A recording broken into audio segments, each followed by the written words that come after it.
All right, guys, welcome. Glad we're all here. We're gonna have a fun night. It's fun every week. Trying to limit myself to an hour, and this is always hard. It's a challenge, and I enjoy it, so it's sort of a thing. So if I go fast, it's on record. You can go back and check it out. But let me just say a couple things, then I'll pray. We'll start. So we're in the book God's Undertaker. Just a reminder why we're doing it. Culturally, we're in just a weird moment where people are not rational, and we've kind of come into this societally for the most part. We really have a hard time watching debate. People are making the craziest arguments. And that's something we've arrived at. If you remember, it wasn't even this bad like a decade ago. So we're in this place. And my theory is that the culture is going to sort of revert back. Like there's a pendulum swing. And so the place we're doing our evangelism, that we're going to be doing apologetics, we're going to be dealing less with sort of the fascist type arguments, sort of the every word is a guise to power type arguments, all that stuff. We're going to probably, my guess, is move back to a form of rationalism that rejects Christianity out of hand as being untrue. And again, the reason we're going to the book we're going through is that this is a book written in 2007, God's Undertaker by John Lennox, as a response to a book written in 2006, which was The God Delusion by Richard Dawkins. And the reason I like this debate, I've been saying it every week, this book, is that, again, it's like watching an MMA fight, watching the winner, and then going back online to the comments section and seeing all the people talking smack about the guy, like the guy that lost, all the people talking smack how he was going to beat the other guy up. And you get to go back in hindsight and watch how silly they look because people get out over their skis and they say stuff. That's really what happened with the God Delusion by Richard Dawkins. They said some crazy things. At the time, living through them, they're absurd, but they were said with such bluster and confidence that people didn't really know what to do with it at the time. And the people that were speaking sort of in a rational voice, saying, "Hey, this wouldn't pass, first year philosophy class." It was all a matter of like, "Well, you don't have a mic," kind of thing. Well, here we are, 2026, a full decade later, full 20 years later, really, right? So, and people have forgotten, and this is probably coming back. And so by us addressing some of these arguments at the front end, the goal is that you, Christian, would be confident when people come again and start making arguments like this. Listen, religion has caused all this trouble in the world. And what do we mean? Well, look at Islam and look at the people over here that are in other countries fighting. Religion is a net negative. What we need is secularism and rationality to rule. And science has made it so that we don't need to hear these things. And so this is an argument that will be made. Now, it's a bad argument all the time, and the main reason it's bad is because it's the category error. That's really Lennox's point. So I'm going to pray, and we'll jump into this idea. So God, what I'm saying, I pray it works and helps us know these things better. Give us confidence, not only in your word, but in the benefits of science, and help us to just come out of these things knowing what it looks like to be bold, help us to be meek also, and ready for the arguments that do come, and ready to answer them with winsomeness and respect, but help us to be bold nonetheless. We praise you in Jesus' name. Amen. So kind of going back to this again, what I mean by category errors, this is a term that maybe you're not used to using. A category error is something that we repeatedly see people make mistakes about. It's comparing things of separate categories, right? You've heard me make the analogy like how many gummy bears does it take to make a G6 airplane? And you're like, what do you mean, how many gummy bears? And even then, you could make gummy bears in the shape of a G6 airplane, but you can't fly it.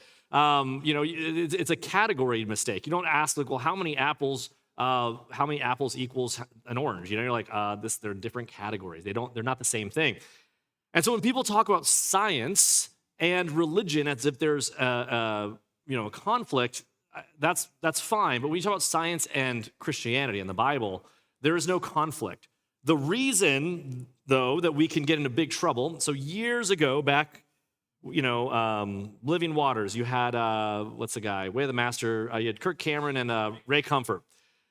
And so they used to do these things where they said, we can prove that God exists, or stuff like that, right? And so this idea of proving, when you say so you can prove something, what you're dealing with is, ostensibly a thing called empiricism. Again, empiricism is stuff you can see, taste, smell, measure. It's the stuff. And if I say you can't prove God, or science has disproved God, let's say, again, that's a category error because science cannot prove that you have a mind. Science cannot prove all sorts of things. These are of a separate category of the realm that science deals with. So, for example, you say, hey, someone comes to me like, "Dear diary, I'm wondering, if my wife really loves me." And he's like, "Well, let's do a scientific experiment for that. Let's get a beaker of her DNA." Like, that's not how you would do it. Now, you might try to find other evidence, and you might say that it's science, but usually, in the most narrow sense of the word, the realm of things we're discovering, if we know what it's doing, is helpful for that lane, right? So that's all we're saying. And this is really powerful because a lot of times what happened back then in 2006 was that Richard Dawkins, he's an evolutionary biologist, the field he was in was in one place, but he wrote a book where he took his lab coat, he comes in, he's doing his experiments, let's say, and then wearing the lab coat, he comes over here and he starts talking about things philosophically. And what he's doing is he's trying to take the authority of the lab coat from over here, right, to speak philosophically over here in the lab coat. And you're like, I don't remember this. Well, here's the most recent comment that you can remember is Anthony Fauci during COVID. Anthony Fauci is, the head of the Human Health Services or whatever it was. What am I talking about? Human Health Services, is that right? CDC, thank you. I'm like losing my mind right now. The CDC. So forget all the stuff that he's saying about whether they were gain of function. Forget all of it. The expertise he had in this area was, okay, this is what this can do, or this is what that can do. But public policy on what he can do, he might have something to weigh in on public policy, but to say all sorts of things over here, he's not the most wise guy you want to ask. You're not asking your mechanic over here marriage advice over here. You're like, well, you're really good at working on cars, so I figured you'd have great advice for me about my wife. You're like, well, I don't know. It's a category error. So what the problem isn't that we make them. We do that all the time. It's when people abuse their categories to speak about things that they don't have authority in. I'm uniquely in this position. I have very limited authority. I can speak on what the word says, and any authority I have is a mitigated authority. It comes from the word. That's why I show you what the word says, and here's where we go. But if you start asking me, weightlifting advice, I have some authority there. I did it. But if I tell you, and you say, hey, Matt, what gym should I go to? And I'm like, you should go to this. But if I say to you, you say, hey, I want to start Brazilian Jiu-Jitsu. What gym should I go to? Hold on, let me look that up. Yeah, I was really thinking this gym over here. You're like, why'd you just do that with the Bible? Like, you see what I'm saying? I'm borrowing authority as if it's from the Word of God. It's inappropriate. It's wrong. You would reject that, obviously, or you should. That's what's happening with all Dawkins, with all this idea with scientism, is that science has a lane, and that lane doesn't even speak categorically to the stuff that they say you're proving or disproving. It just doesn't. It's not a category that you can test, measure, or look at. So science and religion, it's not that they have a tension. They're in totally different lanes, and both lanes are rational. We use rational things all the time to do it. So tonight's chapter, we're talking about the scope and limits of science, and then I wrote a tiny little brief thing at the end.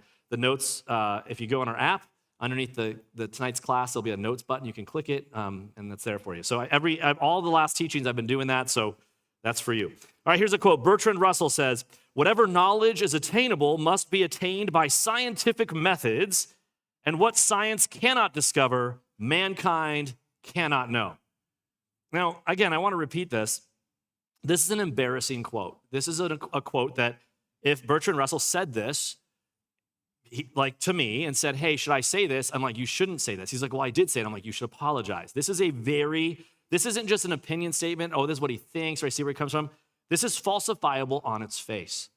Whatever knowledge is attainable must be attained by scientific methods, and what science cannot discover, mankind cannot know. What experiment did he do to come up with this conclusion? What repeatable, observable, empirical experiment tells him this philosophical conclusion? This is a falsifiable statement. And the problem isn't that it's falsifiable. The problem is that he's out of his lane, and he's speaking confidently in a different lane. And I want you guys to be able to recognize, tonight my whole thing is that you can recognize that that a category error, it's not an argument. I'll give you one from a long time ago that for some reason always comes to mind, and it really irritates me. So back in 2009, 10, right? So how many of you were under the age of 15 back then? 2009 or 10. Thank you. I feel so old. That's great. 2009. All right. So I was an adult, and back then, that was when the debate in New York City was happening about sodas. And the debate was whether or not, I don't remember the size, 32-ounce cups or 16-ounce cups should be banned in New York City. And you've heard me repeatedly say this. The reason I bring this up is a great illustration of a category error. So the argument is, does the federal government have the right to tell you how much soda you can drink, right? And so that's what the debate is. The category that we should debate is that the government shouldn't have a say on how much soda you drink. But so when I say this, and I say my argument is, you government don't have the authority to enforce how much soda I can drink. And their argument is, but soda's really bad for you. Who cares? The point is that you don't have authority to tell me how much to drink. And so then here's the thing. When they say it's not so bad for you, you lost the entire debate because now you just said that category is reasonable, that they somehow, they don't conflate. And that's a biggest deal. So the deal has nothing to do. So as soon as someone starts presenting to you evidence for how bad soda is for you, you're like, great, cool. Let me know when we want to start talking about our subject, though, which is whether the government has the authority to tell you how much soda to drink, not whether it's good or bad for you. That clear thinking, this is not being smart, snarky, whatever. This is normal. If we got to be educated maybe like 50 years ago, we probably would have learned logic and rhetoric, but we haven't. And so we're not dumb, but we are a bit ignorant sometimes about these categories. So we get a little nervous because we get someone really confident and maybe they have an accent. I don't know. He said so. Maybe I'm intimidated by the argument. You're like, this is absurd. It doesn't work. So whatever else science is, we have to define it. It's certainly international. What do we mean by that? Well, for many of us, including the author of the book, one of the highlights of being a scientist, he says, is that you're part of an international community. And it transcends all kinds of frontiers, right? Math, we have some math people here. Where's my math nerd? Okay, we get some math nerd. Math is a great example of this. If I'm Chinese and you're, Islamic and you're African and you're Alaskan and whatever. You're Greenlandan, you're Dutch. Math is math. You can't say 1 + 1 = 2 in California, or well, let's do this another way. Maybe in California we're saying it doesn't. But 1 + 1 has to equal 2 everywhere. It's universal. Mathematics is a language. It's a universal language. It doesn't matter other things. It transcends, in other words, the category of language. It's international. Science is basically in that realm. When you measure something under a microscope, it doesn't matter if you're, white, black, brown, red, green, blue, purple. What you see, the amoebas you see, the 12 inches is 12, whatever thing you're looking at. It's precisely because of this ideal of an international community, which wants to kind of get on with science, that people get really nervous when people start bringing worldview and religious presuppositions into the lab. Right? I mean, that's understandably, right? You don't want to bring it into the lab. And the problem is there's lots of areas of science where it doesn't matter if you believe in God or not to do math. Now, I would argue it kind of does. Why math makes sense, but let's not get into that. I would be a little bit more aggressive. But someone would say, hey, I don't want to hear about Jesus when I'm learning, compound fractions or whatever, right? Is that not a thing? Okay, so I'm learning calculus, and we don't begin calculus with understanding the gospel, let's say. You can have an atheist do calculus really well. But not all science is in that same realm. There's plenty of things that our worldview really dictates the conclusions we come to. And it's in this moment that we have to understand that yes, there's certain things like the structure of DNA, the Krebs cycle, Newton's law, Einstein's equations, and so on, really don't have anything to do with our metaphysical commitments. But if we dig, they kind of do. But in one sense, there's a lot of things that really do. And what do I mean by that? At the end of the day, we have to ask ourselves, what is science? And so contrary to kind of the popular impression of things, there's not any one agreed upon definition of the scientific method, let's say. And there's certain elements you see crop up repeatedly. And there's often attempts to describe something as scientific, like what it involves. And we mentioned a couple weeks ago, we talked about forensic science, like looking at DNA and trying to match someone to a crime scene and doing an autopsy, which we would certainly say isn't just mere opinion. There's a scientific, sort of opinion that comes on whether it was natural and natural causes. Because we would say that's scientific. When I was an undergrad, I was an undergrad at UC Santa Barbara, and I was a psych major. And if the psych department would really get their hackles raised if the people from real science departments would say that psychology isn't a real science, it's a soft science. Because they say, well, we have tests and we have measurements, and we are like, well, you do, but a lot of the stuff you do, like Freud, is certainly not scientific at all. And so there's a little bit of like chip on the shoulder. If you go into a university, say like, and I love poking now on the other side of this because I recognize this. So when someone tells me that they do biology or something like, oh, you're a real scientist. Oh, that's interesting. And I'll usually say it in front of someone else that was in the humanities or something. And they're like, oh, what are you going to say about that? And there's I just want to pick a fight. Just kidding. But the basic idea that we're looking at is that you have something like hypothesis, experiment, data, evidence, modified hypothesis. The basic way of looking at it, there's an attempt by Michael Ruse, and he says this way. He says that science, by definition, deals only with the natural, repeatable, that which is governed by law. And that's fine. In one sense, it's appropriate to call science a lot of times the natural sciences. In other words, we're looking to understand what nature, what the world, how it operates. It would rule out, though, that most of the contemporary things like cosmology would be science if we just said it's those things, right? Because how can you see how the standard model for the origin of the universe could be describing anything other than a unique event that isn't repeatable? So if someone says, well, science has told us that evolution is true, I'm like, well, science can tell you that adaptation happens, and science can tell you that you can call that adaptation, you can sort of show microevolution, you can show evolution within species, but to now put the weight upon that to say, well, this is how the world began, there's enough energy, that's not scientific at all. That's merely just a conjecture based on what you can observe right now. Well, that's not science. Like the science is the thing you're measuring. So here's the thing I'm measuring with certainty, and you're like, 1 + 1 = 2. Therefore, you need to hire Joe for this job. Like category error, okay? But there's another way of looking at things. It's a central part of the methodology of contemporary science, and that's the method of inference to the best explanation, or abduction, as it's sometimes called. And so with repeatable events, it's good that we can trust our explanation of them are the best explanation in that they have predictive power. And that's really what science is about, is predictive power. But with unrepeatable events, it's still possible to ask, what's the best explanation of this event or phenomenon? So I'll give you a great category error in this. Back in the old school rationalists, there was a guy named David Hume, and he made an argument against the resurrection of Jesus. And here's how it goes. And he says, we can show you logically, and again, he's going to make a category error here.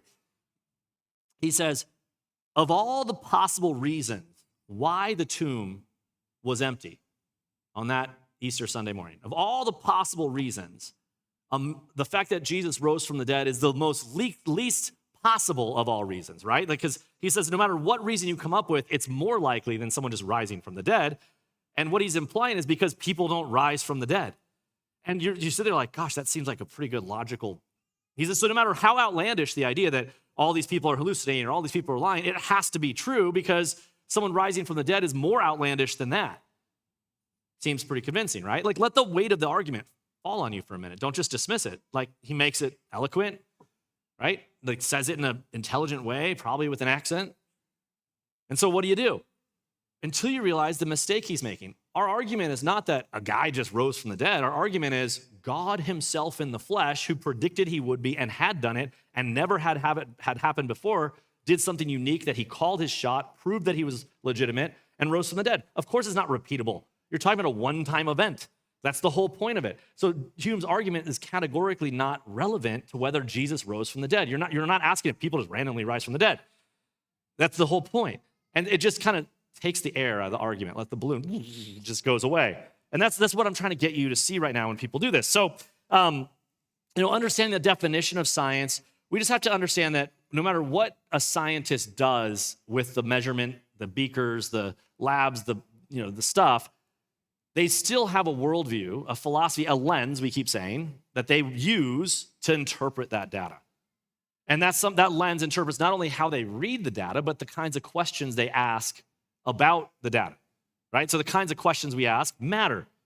In fact, you can't even take a temperature without having an underlying theory of heat, right? Like, what are we thinking? What about light? Is it a wave? Is it a sound? Like, what are we looking at? At a much deeper level of things like elementary particle behavior, physicists have discovered the very process of observation gives rise to disturbances that cannot be ignored. That's the whole point of like Schrodinger's cat, right? Like if you observe it and it's dead, then it's dead. But if you haven't observed it, maybe it's this in-between place. And I'm not a multiverse guy, but whatever.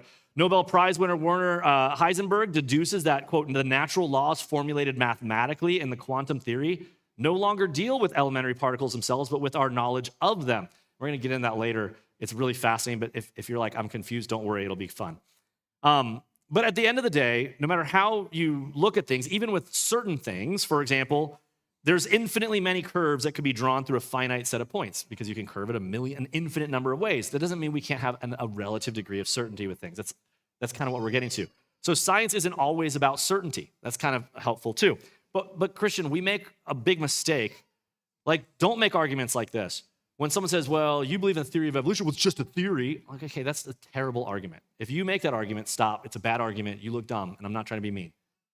The reason that the abiogenesis argument is wrong categorically, it's not wrong because it's a theory. That's not a good argument. We'll get to it. But we have to add that science isn't necessarily subjective and arbitrary, right?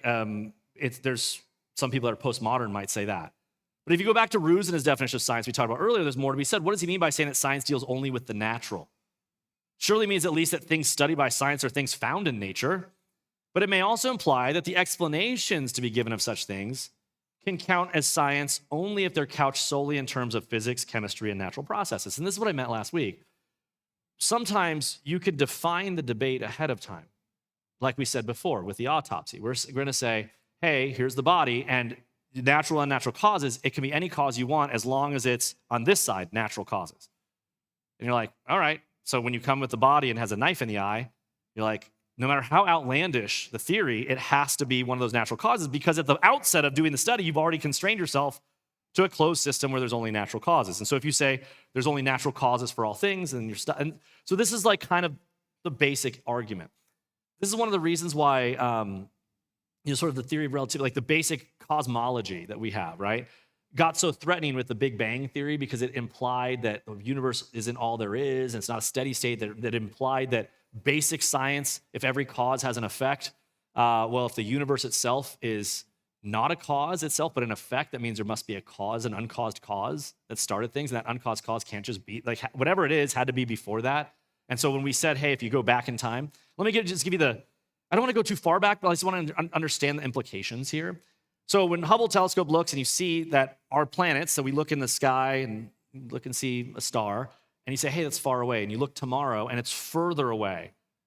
And then you look the next day and it's further away, even further than that. What you can say is, by repeated observation, that our universe, the matter that we know as the universe, is expanding. It's literally accelerating out. And we can see it. You can go right now and you can look and you can see that it's further and further away. And not only that, every time it's further away in a bigger number. Literally, the universe, matter itself, every particle that exists, is expanding outwards. The problem with this is that prior to this knowledge, you had guys like Carl Sagan and guys back in the day would say things like, the universe is all that there is, was, and ever will be. In other words, they thought the universe just was a steady thing. It just is. Why are things like that? It just is. And that's fine. If you want to start with that premise, that like gives you a nice premise of everything, things just happen. But once we started to talk about things like time and distance, all these things that's expanding, it means that everything that we know, including time itself, had a beginning. Because if you rewound the tape, if the tape right now is the DVD, the podcast, what do we don't use tape? The YouTube video that's expanding the universe, and you just rewound it all the way back in history, you'd all have everything come all the way back to a singularity where all of a sudden time and space began.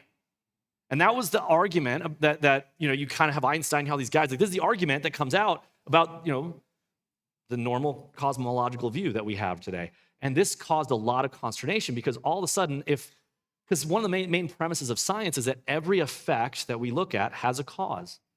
We say, hey, I see an effect. This tree is here. Why? Well, because an acorn fell or because this happened. So there's a cause to every effect. And ultimately, there has to be one cause in other words, everything's contingent. There's an effect.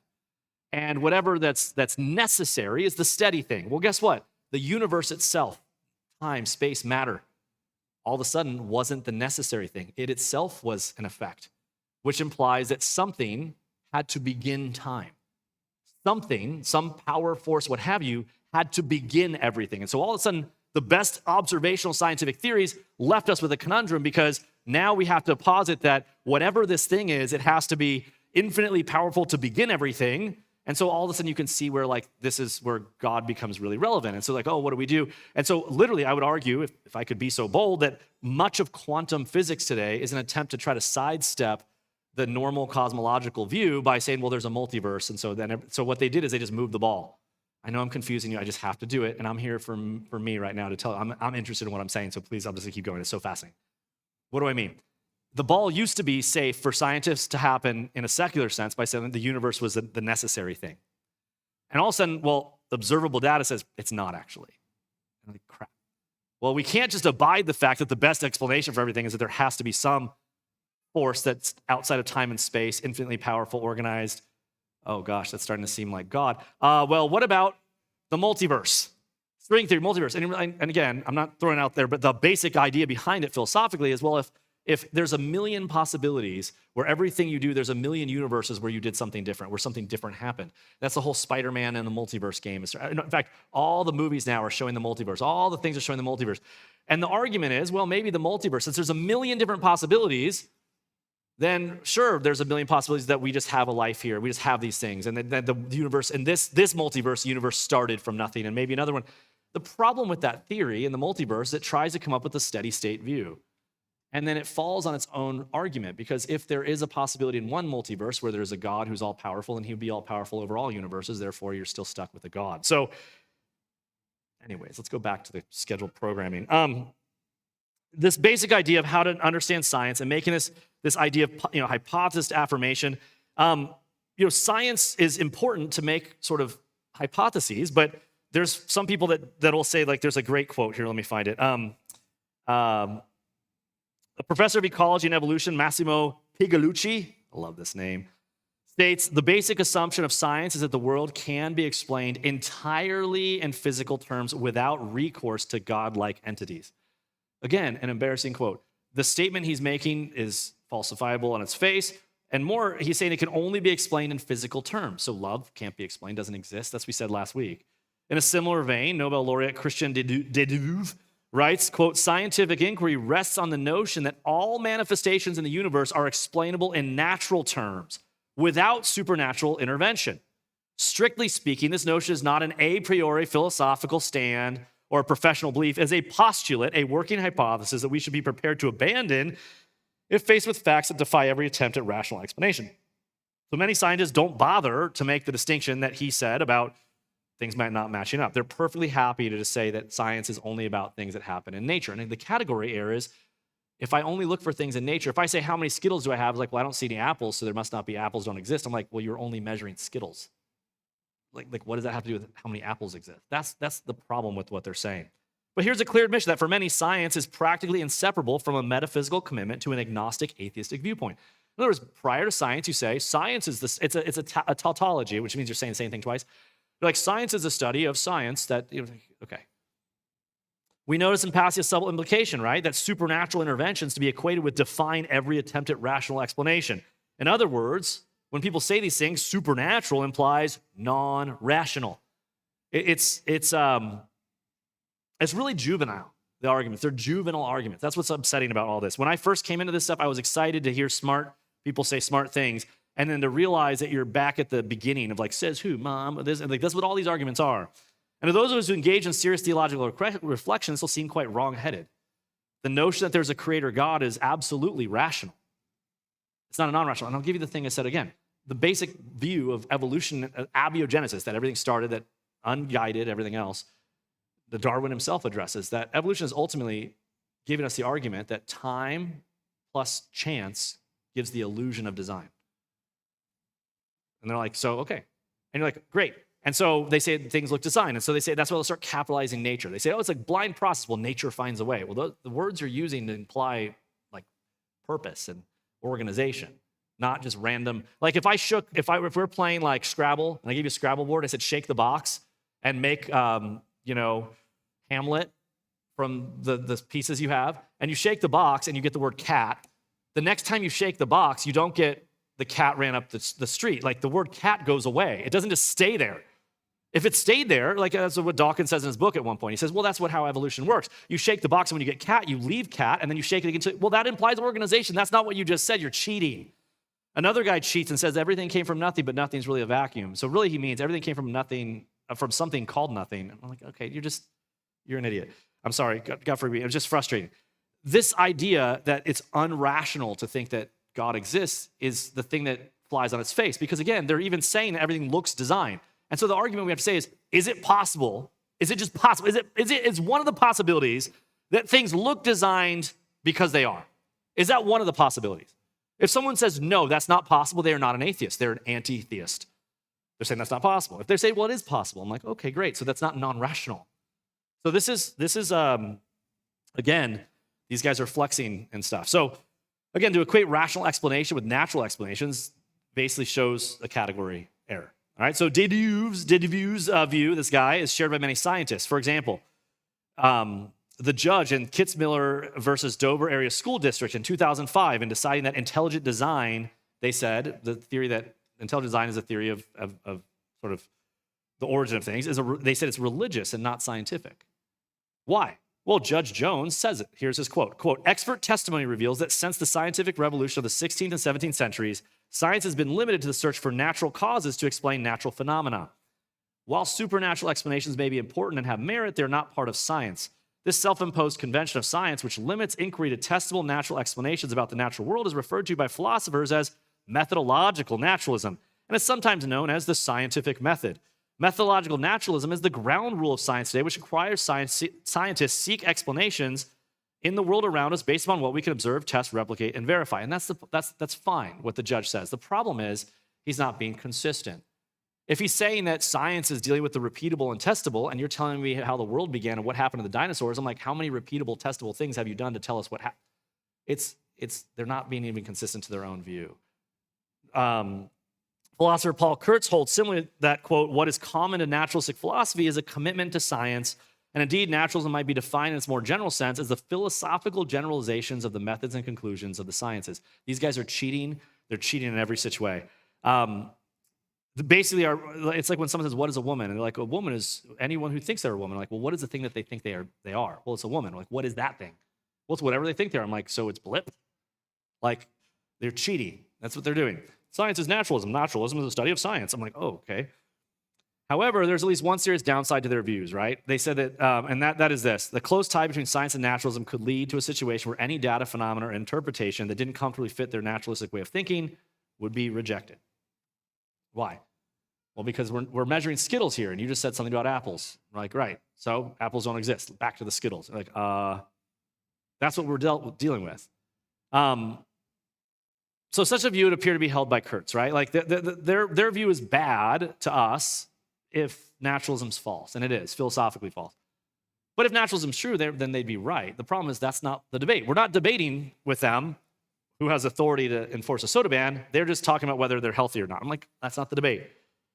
Such a view would be held by this guy named Kurtz. He defines naturalism as a philosophy that arises of the natural sciences. Naturalism is a philosophy, he says. And so in his view, scientists first study the universe and then formulate his theories and then see that a naturalistic or materialistic philosophy is demanded by them. It is so absurdly not true what he's saying. In fact, what we've already pointed out, the picture of scientific sort of tabula rasa here, of a completely open mind, free of philosophical pre-commitment brought to the study of the natural world, is absolutely misleading. For it's possible even that what he says is precisely the opposite, which is my contention. For instance, the immunologist George Klein states categorically that his atheism is not based on science, but is an a priori faith commitment. And again, it's very obvious that's the case. People today, on the other side of these things, we should see that. Similarly, in his review of Carl Sagan's last book, the Harvard geneticist Richard Lewontin makes it abundantly clear that his materialistic convictions are a priori. That means he comes to the table. It's an assertion. We all have these a priori. If you go to your work tomorrow, you have an assumption you have a job. You don't have to prove to yourself every day you have a job. You're like, let me look at the job. Let me just make sure I have it. Like, I'm assuming I have a job. I'm going to go show up. When you go home to your house, you assume that it's your house. Like, it's like, okay, how do you know that you're not all, that I'm the only brain exists, that you're all figuring out? You don't know that I just have to assume that there's other people that are really real in this world, like to actually go forward. It's an assumption. I can't prove that to you. But, there's some other quotes. But the idea, the real battle here that we want to get to is that it's not so much between science and faith in God. That's not a battle, but rather between a materialistic or naturalistic worldview and a theistic, open, or supernatural worldview. The question is which worldview, which set of glasses, this over here and the glass over here, which glasses is better to look through the data with? And that's the question. Which one helps us to see the world, right? After all, Lewontin's faith, commitment to materialism, self-confessedly not rooted in his science, but on something completely different. And this becomes clear by what he says. Quote, moreover, that materialism is absolute, for we cannot allow a divine foot in the door. So I did debates back in the day, and I remember when I used to be a personal trainer, and it's funny because I was well-read. I knew these things very well, but I wasn't a pastor, so people talked to me all the time. They didn't feel threatened at all that I knew things.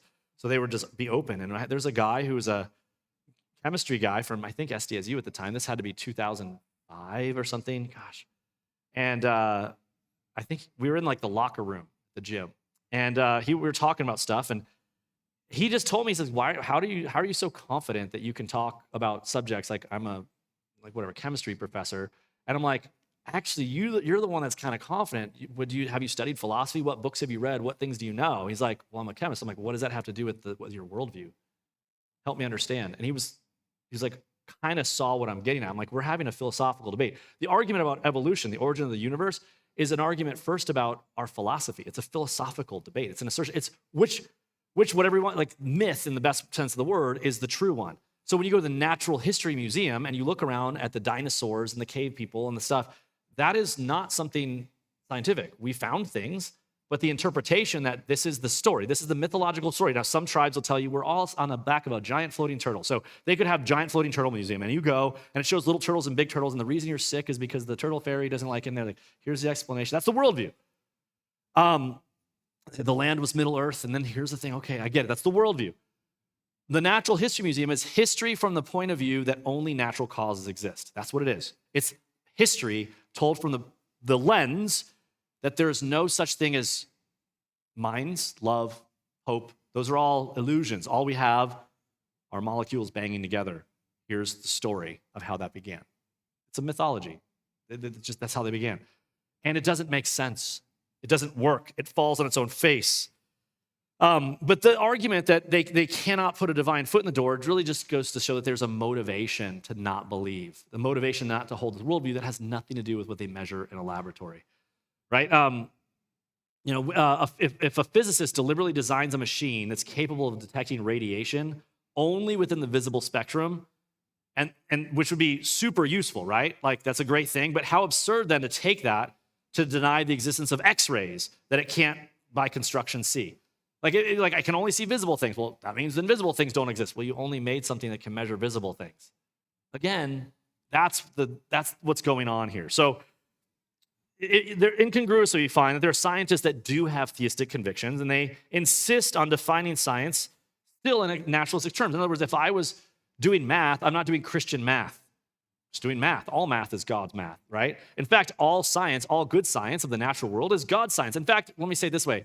What's Christian music? Just say it's music about Jesus or whatever. But like, if you're a Christian artist singing about anything other than Jesus, what makes you a Christian artist? Like, that's like the same as saying it doesn't matter. Like, music is God's music. If you're a Christian, it's all worship. It doesn't matter if you work at a secular job or any job, it's all God's. Like, everything you do is worship. Do all things for the glory of God. But the natural sciences, like, the things I said, there's value in that lane. And that's God's good. God made these things for us to see. For example, Ernan McMullen writes, methodological naturalism doesn't restrict our study of nature. It just lays down the kind of study that we're doing. That's all it is. And so, hey, I want to find out how many, worms fit in a jar. Let's put worms in a jar. You know what I'm not going to do in that is like look it up in the Bible. Right? You don't need the Bible to know how many worms in a jar. In fact, you don't need to know the Bible to know how long a snake is, but you do need to know the Bible to know whether you should worship it or kill it. That's the big difference. And so that's kind of the idea. And for example, Lennox says this. He says, the guy that said we can't allow a divine foot in the door, well, there is a divine foot in the door, but science doesn't say anything about it, ultimately. That's the point. And so at the end of the day, scientists have their own philosophical commitments, and you have to remember that most debates about science are not debates about data. That's the big thing. They're debates about philosophy. And data is the ruse that makes it seem credible. It's sort of a form of Gnosticism. You know, Gnosticism, secret knowledge. if you ask somebody, try this sometime, and I don't want to get too far on my skis here, but like, if you're in a debate with somebody that says one of the common themes from someone that doubts the creation view, like I believe in a literal Adam and a literal Eve, and I'll say this to the most educated person. I'm very well educated myself, and I'd say this, and like, you believe a little Adam and a little Eve, and like what they're trying to, that's an absurdity. That's kind of the argument. If I'm talking back in the day, you get an online debate, and someone's like, oh, like, I can't believe you're going to think of these silly things. I'm like, can you explain to me your view of how the world began? And they're like, well, it's evolution. I'm like, I know. Well, can you explain it to me? What do you believe happened? And usually they're going to say, just read any biology book. Cool. I understand that. I'm asking what you believe because you're on here debating me. What's your view? It's just a biology book. I'm like, can you give me an answer? Like, I'm not going to do the research for you. Cool. All right. Which ones? Like, tell me what paragraph are you looking at? Like, it's an appeal to a vague sense of authority in order to mock. It's not a real argument. So what happens when we start to see our investigations turn to evidence that kind of conflicts with our worldview? Right? And that happens. And this guy named Kuhn did a study, and he said that tensions typically arise, and people start to resist it. And that was a whole story with Galileo, or back with Mendelian geneticists that were persecuted by Marxists, and they didn't want to do certain studies. In other words, your worldview dictates not only the natural sciences, but it also dictates the kinds of questions you're asking. And if anybody that does science knows exactly what I'm talking about, how quote unquote political it can be to get a grant for research. A lot of politics, a lot of worldview is involved in those grants. And so that's a big thing. But summing it up, there seems to be two extremes. First, we have to recognize that science and religion, they're not in conflict. The second is that science is philosophically or theologically neutral, and our worldview is important here. That's kind of the idea. All right, so let me just kind of go into this a little bit more. At the materialistic end of the spectrum, there are those who hold that science is the only way to truth. And for them, at least in principle, that explains everything. And this view is called scientism. It is a philosophy that there is no such thing as philosophy. And I'm not exaggerating. That's what it is. Peter Atkins gives a classic expression of the view. He says, quote, "There is no reason to suppose that science cannot deal with every aspect of existence," end quote. And in a nutshell is the essence of scientism. Those like Atkins who hold this view regard all talk of God, religion, and religious experience as outside of science and therefore not objectively true. For them, thinking about God is like thinking about Father Christmas, dragons, or hobgoblins, or fairies, leprechauns at the bottom of the garden. Richard Dawkins makes this point in dedicating his book, The God Delusion, to the memory of Douglas Adams with a quote. Quote, "Isn't it enough to see that a garden is beautiful without having to believe that there are fairies at the bottom of it?" Now, again, he's a provocateur, and he's good at that, but he's sophomoric in his actual philosophical argument. This is so full of crap, excuse my language. Why? The scientists of whom we're speaking, therefore, are often happy to let people go on thinking about God and religion if they want to, as long as they don't claim that God has any objective existence or that religious belief constitutes knowledge. In other words, science and religion can peacefully coexist, according to them, as long as religion doesn't invade the realm of science. That's what they say. To your private beliefs. For only science can tell us what is objectively true, and only science can deliver knowledge. The bottom line is science deals with reality, and religion does not. Certain elements of these assumptions and claims are so outlandish that they call for immediate comment. For the example, the quote we just said above, where he quoted Dawkins, gives the game away. Why? First, it shows that Dawkins is guilty of committing the error of proposing false alternatives by suggesting that it's either fairies or nothing. Right? He says, can't we think the garden is beautiful without thinking there's fairies at the bottom of it? And you're like, yeah, that's such a good point. And you're right, fairies at the bottom of the garden might be delusional. I agree with you. But what about a gardener? Right? Like, can we look at a garden and say it's beautiful without recognizing there's a gardener? Or how about an owner? The possibility of their existence shouldn't be so summarily dismissed, right? In fact, most gardens have both owners and gardeners, right? So to categorize it as fairies is not an argument. It's a false categorization. Furthermore, to take the claim that only science can deliver truth, if it were true, would it once spell the end of many disciplines in school universities, right? Philosophy, literature, art, music. Get rid of those. How could science tell us if a poem's bad or a work of genius? Or how could science tell us whether a painting is a masterpiece or a confused smudge of colors?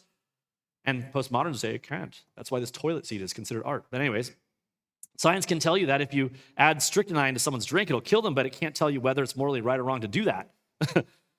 In any case, the statement that only science can deliver knowledge is one of those self-refuting statements that logicians like Bertrand Russell love to point out. All the more surprising that Russell himself appears to have subscribed to this particular view when he wrote, quote, "Whatever knowledge is obtainable must be obtained by the scientific methods, and whatever science cannot discover, mankind cannot know," which we read in the beginning. In order to see the self-contradictory nature of the statement, we simply have to ask, how does Russell know this? For a statement is not in itself a statement of science, and if it were true, then according to the statement itself, it would be unknowable, yet Russell believes it to be true. Literally, it's just the old game. Russell's like, there's no such thing as absolute truth. Are you absolutely sure about that? And he says, yes. There's no such thing as absolute truth. Are you absolutely sure about that? No. Cool. So let's kind of move on. I want to get to this end part. This last little analogy he gives is my favorite in the whole book. It's the thing that made me love the book so much. Let me find it. All right, ready? So what he's dealing with right now, same with the Dawkins quote and kind of moving on. He says, in some quarters, the very success of science has led to the idea that we can understand the mechanisms of the universe, but we've explained it because of that. That's kind of the idea. But that reasoning involves a common logical fallacy. I want to pay really close attention to this analogy. It's really helpful and hopefully memorable. Take this, I've used it for 20 years. Take a Ford motor car. It's conceivable that someone from a remote part of the world who was seeing like a Mustang, Ford Mustang for the first time, and who knew nothing about modern engineering might imagine that there is a God, Mr. Ford, inside the engine making it go.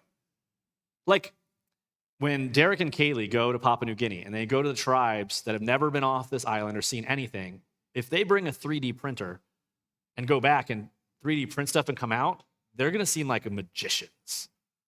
Like people don't know. So if you see a car you've never seen before and no one knows about engineering or anything else, they're like, well, there must be like a God in that engine that makes it go like that. In fact, that's how often we think. Like when you say, how's a telephone work? You speak into a telephone. Well, there's a telephone line. Like, how's your voice go through that line? We're like, it just does. It's magic. We're like, it goes through a line. I actually understand cell phones more than I understand old school phones because at least it goes to space, I guess. But how's it get your voice? Like it's going to a silent line. We like explaining it when you say it, and look at how smart we think we are. I say, how does an old school telephone work? just goes to the telephone line. Explain that to me. Well, you say your voice and it's like the can. Is that what it is? We all have cans and strings going across the country. Like, we don't understand anything. We're just like appeal to it as like, oh, the telephone line explains it. Like, and we know we could go look it up, but we don't even know. So all of a sudden someone sees a Ford car and they're like, well, there must be a guy in there making that go fast. Who's magic? All right, and is that possible? Sure, someone's saying that that's true. And you might even further imagine that when the engine went really fast, it's because Mr. Ford liked you. Man, you must have done really well because the engine went fast or something. You could come and make sacrifices to it or whatever, right? And if it didn't go, it's because Mr. Ford doesn't like you. Oh, my car's not working. Mr. Ford's mad at me today, right? You can see that. Like when people talked about the rain coming and they'd sacrifice to gods. Of course, if he were subsequently to study engineering and take the engine to pieces, he'd discover that there is no Mr. Ford inside of it at all. In fact, he discovered that that's not the case. In fact, it wouldn't take much intelligence for him to see that he didn't need to introduce Mr. Ford as an explanation for its working. Why does it work? Well, you see this little lever here, and you see how this combustion works. That's why it works. And so his grasp of the impersonal principles of combustion, internal combustion, would be enough to explain how the engine works. There you go. So far, so good. We're all good. But if then he decided that his understanding of the principles of how the engine works made it impossible to believe the existence of a Mr. Ford who designed the engine in the first place, well, that would be patently false. In philosophical terminology, he would be committing, here it is, we said at the beginning, a category mistake. Had there never been a Mr. Ford to design the mechanism, none would exist for him to understand. It's also likewise a category mistake to suppose that our understanding of the impersonal principles according to which the universe works makes it either unnecessary or impossible to believe the existence of a personal creator who designed, made, and upholds the universe. In other words, we should not confuse the mechanisms by which the universe works, either with its cause or with its upholder. So when someone looks at a DNA and they say, if you look at this animal and it has this DNA structure, and this animal has a tail, and this one doesn't have a tail that exposes itself, but it could have had a tail, and you thought to yourself, well, if I have a certain amount of Legos, all it means is that God used certain common Legos to make everything, it doesn't mean that it's not intelligent or designed or that God didn't use it. It just means that he brought Legos out of the same pile to make things. The basic issue here is that those of a scientific turn of mind, like Atkins and Dawkins, fail to distinguish between mechanisms and agency. In philosophical terms, they make the very elementary, and that word very is so huge here. It is very elementary category mistake when they argue that because we understand a mechanism that accounts for a particular phenomenon, there's no agent that designed the mechanism. It is so unconvincing. The fact that his book was a bestseller speaks to the dumbness of every person that was convinced by that idea, and I stand on what I'm saying. If you read The God Delusion and were impressed by the arguments, that says something about you. And I'm not trying to be mean in the most technical sense of the word. You need to go back and start studying a little bit. These things should be recognizably false when you're 9 years old. This is a category mistake. Kids do it all the time. I'm playing Legos and they bring the blocks. They try to connect the blocks. That block doesn't go with that. Oh, that's a category mistake. We need to do this. Guys, the reason I'm bringing this up is the fact this gets off the ground tells us that we're intimidated by bluster, right? And so he's ending here. He says, so being asked by Napoleon where God fitted his mathematical work, Laplace quite correctly replies, sir, I have no need for that hypothesis of God. Of course, God didn't appear in Laplace's mathematical description of how things work, just as Mr. Ford would not appear in the scientific description of the laws of internal combustion. In no place in your mathematical thing or your chart of how the engine works is there a picture of a guy like this. There's no part in that you have to put that picture, right? But what does that prove? Does it prove that Henry Ford did not exist? Clearly not. Neither does such an argument prove that God does not exist. It's not asking that argument. It's an absurd category mistake. Suppose Napoleon posed some other different question, Laplace. What if he said, quote, why is there a universe at all in which there's matter and gravity, in which projectiles composed of matter moving under gravity? Describe the orbits encapsulated in your mathematical equations. Might be harder to argue that the existence of God was irrelevant to that question. But that wasn't the question that he was asked, and so he didn't answer it. I wrote a brief little thing. I'm going to read it to you now, if you don't mind, because I probably said stuff. How many of you can say that you made, I'll say, don't raise your hand. Maybe nod your head. How many of you can say you followed some things I said and then got a little lost at times? Some head nods a little bit. Okay, a few. Great, amen. That's a me problem possibly. Let me sum it up for you. So if you don't get this one, you can reread it, come back. So here it is. It's on our thing. So I'm going to read my words.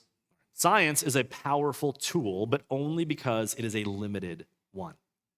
Its strength lies precisely in its self-restraint. Science studies the natural world by empirical observation, repeatable experiment, and measurable causes. That boundary is not a weakness. It is the very condition that makes science possible. The moment science forgets what it is and begins to speak about everything, it stops being science and starts being something else, usually philosophy, wearing a lab coat. This is where figures like Richard Dawkins and Peter Atkins step far beyond their skis. Their confidence is striking, but their claims are not scientific.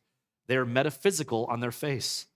When Dawkins insists that science explains reality exhaustively, or when Atkins declares that science will one day answer every meaningful question, they're no longer making empirical observations. They're making sweeping philosophical assertions that cannot, even in principle, be tested by the scientific method that they're championing. This is a category mistake. And the irony is almost painful. So here's the thing. I'm not up here. My goal tonight is not that you think that I'm smart. I'm actually like a normal guy. I've studied these things. I want you to understand that the arguments that you're hearing are easy to pop so that you're not intimidated by them. Here's why. I was talking to someone the other day. When someone comes to the Bible, I'll just separate. Let's move out of science for a second. Let's get in a different category. When someone comes to the Bible and they confidently assert something and they turn to the Bible, I'm not confident because I'm like so slick. I'm not scared of them being right. That's my point. If they are right, then I want to know. I actually want to know, and I'm fully willing to go that direction. I am actually very open-minded.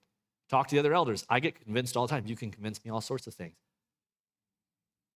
So when someone says that the Bible doesn't say that, people are like, how are you so confident? I'm like, because I don't believe the Bible. Like, here's the thing. For most of us, we think of talking about science and the Bible and our faith as if I'm saying Coke is better than Pepsi. And you're like, I'm kind of nervous because they might make an argument that Pepsi is better than Coke. And okay, that is something to be nervous about, right? Because it's a subjective argument. Well, what I'm saying is, this is true. Why is that scary? I'm not saying it's true because I like it. I'm saying I believe it because it is true. If it's not true, I'm not going to believe it. And so when I come to this and it says, certain things that are hard to understand, I'm like, well, okay, but it's premising there's a God. Is it reasonable there's a God? Yes. Well, it says that God did these things. I just have no reason to believe he didn't. Well, I'm like, what? Help me out. Help me understand the argument as we go through it. The argument about science explains everything is absolutely ironic in the most painful sense of the word, because it's not a scientific claim. I said again and again, it can't be weighed, it can't be measured, it can't be falsified, it can't be experimentally verified. It's philosophical dogma smuggled in under banner of science. It's, and in that sense, it's self-refuted. If it were true, it would have to be false because the statement itself doesn't meet its own standard. But what makes this especially embarrassing, and that's kind of what I'm getting to, I want you to have confidence. What makes these arguments embarrassing is the confidence with which their claims are being made. The boldness of the claims that they're being made is the part that is embarrassing. They're not modest. They're not modest at all. The rhetoric that they're making isn't cautious. It's not humble. It's triumphalistic. But confidence cannot substitute for coherence. To say that science alone explains all of reality is like insisting that a metal detector can find every lost object, including lost love, lost meaning, and lost truth, because it works so well at finding coins. I mean, if you come in and you lost something and you say, I lost my dog the other day, and I come out with a metal detector, you're like, you're not very smart. The wiser posture is older and more modest. That word modest is key. I use it a lot.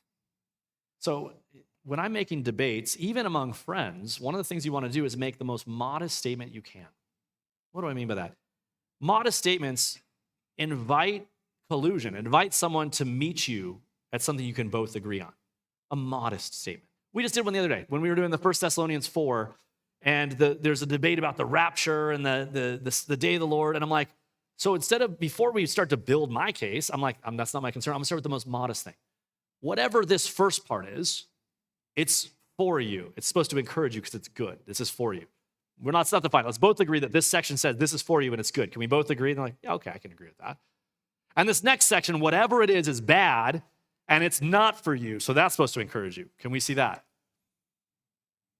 Yeah, cool. Let's just stop there, just for now. Here's the problem with it. It's so modest. What they don't realize is how immodest their claim is, because the other claim is, no, they're really the same event. And I'm like, well, you just distinguish them. Like, it's super easy to see. And then you go from there. You don't make huge statements. You make really modest statements. And why do you do that? Because you want to, I'll give you an example too. When I teach, I study, for 20 years, when I'm reading a passage, we're in the New Testament, I study that passage in Greek before I get to you. And often, those of you who've been here for a long time, I usually don't reference the Greek. Now, it's not because it doesn't help. There's times where it can help, but the reason I don't do it is because I want to be modest. And what do I mean by that? If the word itself might give a tinge of meaning, it'd be like saying I can see I Love Lucy in color versus black and white, but my point to you is I give it to you in English because I'm not trying to say abracadabra. I don't want to get out of my skis where you think, well, there's a secret meaning behind the Bible. I need Matt to interpret it. I want you to see in English the plain meaning of the sentence in context. So even if there's a Greek, I might reference it if it gives clarity, but it's never the weight of the argument. Why? Because the modest argument is that you can see the argument I'm making. Here's the sentence structure. Here's the author. Here's the 3 times it's repeated. Can you see it? You're like, yeah, that's okay. It's obvious. It's there. Great. Now we can build on that. The wise posture that's older and more modest is this. Science tells us many true things about the natural world, and it tells them to us beautifully. But it does not tell us everything, nor was it meant to. When scientists forget that, they do not elevate science, they diminish it. And when metaphysical claims are made with the swagger of laboratory certainty, what we are witnessing is not intellectual courage, but philosophical confusion delivered with a British accent and a bullhorn. It is Gnosticism. It's the Greek example I said. I saw this teacher one time, and they're always false teachers. There's some lady that would teach to her students, and she would put a board up. And I guarantee you, nobody in the church understood Greek. And she would write sentences in Greek, and she would circle things and draw lines. And all she was doing was showing off and saying, hey, check this out, abracadabra, and then telling you something. She was moving authority from the word to her magic. And yes, the Greek language matters, but you didn't know it. So the whole point is abracadabra. And it's like, yes, everyone needs to wear a mask when they're surfing. Okay, well, they said it with authority. Again, it's the swagger of a laboratory certainty, not intellectual courage, but philosophical confusion. In the end, the real problem is not that science has limits. The problem is the refusal to admit that limits exist at all. Let me pray. Father, I said things, a lot of words. I pray that you use this. I just pray for our people to have confidence in the truth. You're the only way, truth, and life. We know things. We can know things through you. Fear of the Lord is the beginning of knowledge. Fools despise wisdom and instruction. Lord, I pray that we would recognize what it means to be wise. Help us to understand how clear we can see things, understanding that you are the designer, there is a design. There's a telos and a purpose. History is not cyclical, but linear. There's a purpose and a meaning for things, and it makes sense. It makes sense for why we sin and how we act the way we act and why it's important that we do things and not other things. It explains how we live. Not just us, but the people who don't even believe in you live in that world. Lord, help us to be bold about understanding these things and not cowed, not hiding away in our secret groups because we're afraid to speak in the marketplace of ideas. Lord, the marketplace of ideas exists in this Western world because of the presuppositions of your word. Help us to be bold right now. Help us to actually pass on a robust Christianity that understands how to speak boldly but modestly in the real world, and use these people here tonight to do that. We praise you in Jesus' name. Amen. We'll see you next week.